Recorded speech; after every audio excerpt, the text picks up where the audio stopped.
The good news is that the world is slowly awakening to the therapeutic power of natural stimulants like psychedelics. I understand that in line of your work, you extensively research psychedelics. Can you explain or describe in your own words what is that feeling of awe you get when you use psychedelics? Welcome to the show, where we discuss time-tested and science-supported tools for better health, long life, and pleasures. Mexico is known as the cradle of psychedelics, which has been used there since the rise of human civilization as effective medicine and pleasure enhancers. Today is a very special episode where we'll be diving into the Mexican psychedelics with Adam Miezio, who is a writer in the field of psychedelics, psychology, shamanism, and mental health. He holds a degree from Northeastern Illinois University, which was crowned by his master's thesis, The Heaven's Gate Cult. He now resides in Oaxaca, Mexico, and enjoys learning about the secrets of indigenous cultures.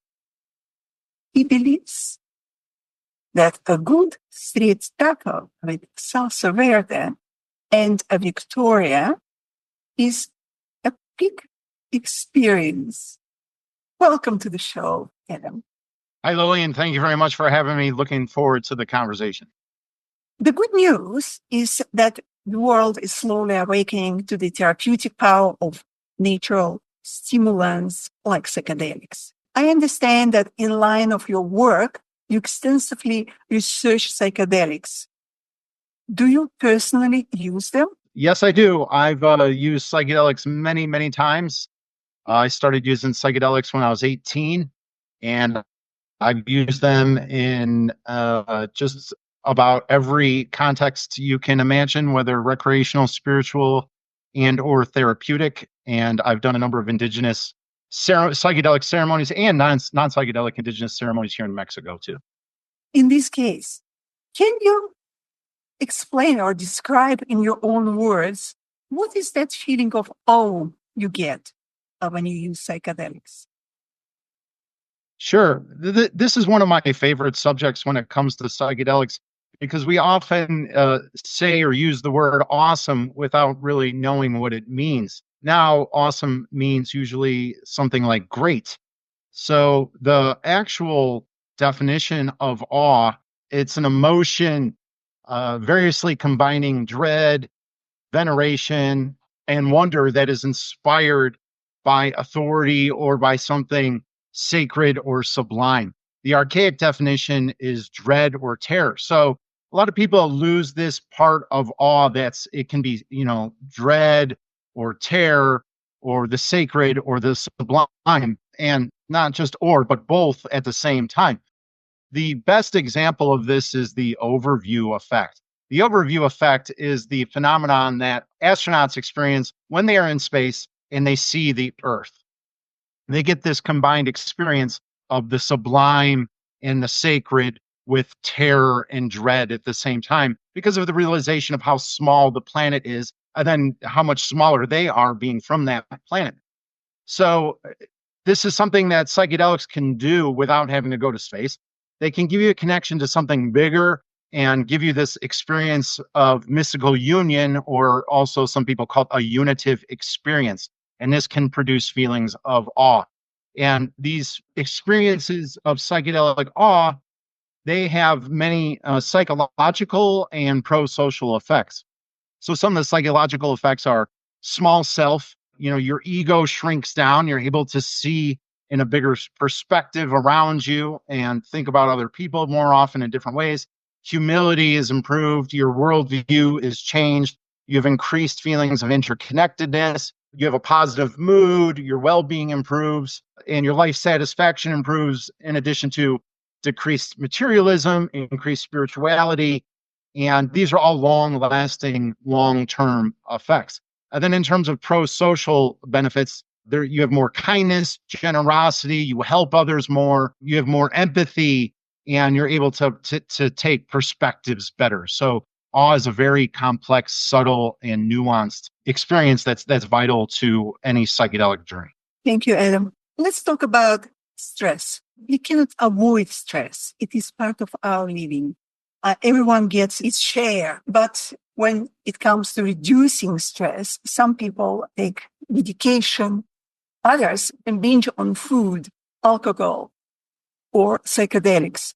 Can we dive into the discussion of the immediate and long-term difference between the usage of psychedelics versus drinking alcohol as a stress? Yeah, absolutely. So alcohol is, I would say, maybe like the windshield of the car, and psychedelics are the engine or the motor. You can also look at it as alcohol being a band-aid, a very poor band-aid, and alcohol and psychedelics being like armor.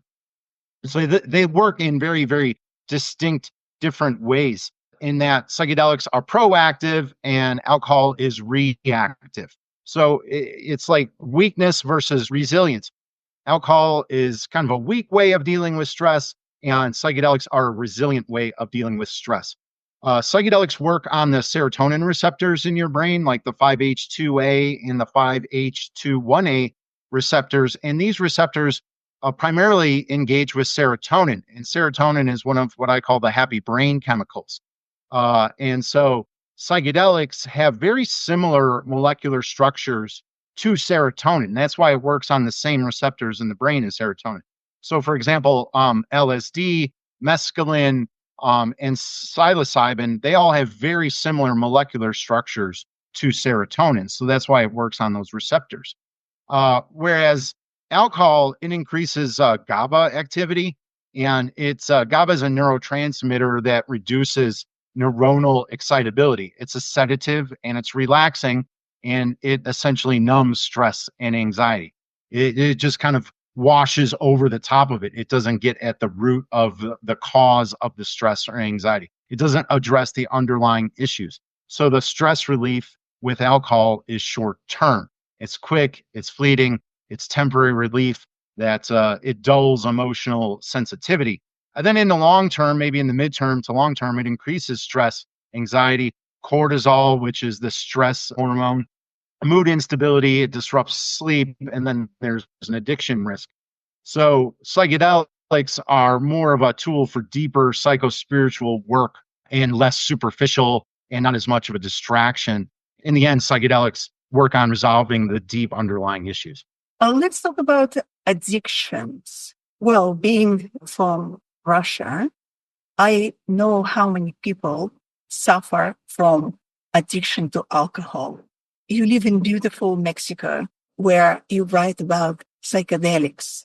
You have access to vast material and therapeutic experiences and spiritual experiences, and a wide variety of plant medicine and medical psychedelic substances like psilocybin, peyote cactus, which I love, MDMA, DMT, ayahuasca, and many others. I imagine that you write about psychedelics, right? And you have experienced them. Is it possible to get addicted to psychedelics? Are you an addict? I am not. I don't know anyone who is. There is a low to near zero addiction risk for psychedelics. The quote unquote biggest risk, and the biggest, it still is very small, I believe, is MDMA, but that's because it is related to amphetamine and it's not a natural plant medicine. The only risk in terms of addiction with any kind of plant medicine or psychedelic is a risk of psychological dependence. So there's no physical addiction risk, but in terms of psychological dependence, there can be tolerance that's built up. So continuous use, you're going to have to keep using more and more and more to achieve the desired effect. Also, escapism can be a problem in the conscious and or psychedelic communities, to use psychedelics to escape realities of life. And then the last thing I would say in terms of psychological dependence, there's a risk of spiritual bypassing and toxic positivity. Spiritual bypassing is a way of just avoiding some of the harsh, bitter, undesirable realities of life.